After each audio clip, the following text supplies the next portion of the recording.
why do I have the two MFTs set up? And why did I get a secondary MFT3 that has all the extra accessories? It comes into play in a lot of situations like this. I need a crosscut here on this piece at 1322 millimeters.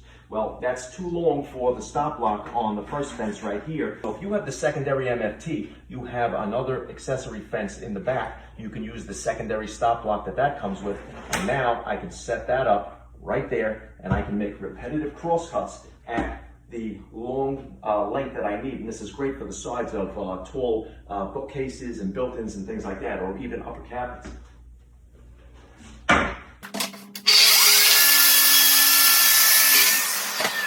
This is a really big part of it right here, because if you don't join the MFTs together with the crossbars, there's one in the front and one in the back. What happens is when these move, if you're sliding your piece up against that stop block, the table's gonna move. If they're not locked together, then what's gonna happen is when you push that up there, you can deflect it and you can move the whole MFT, and that's gonna actually throw off your measurement where you're gonna cut. And so you're not gonna get accuracy like that. So if you lock them together, they'll move as one unit.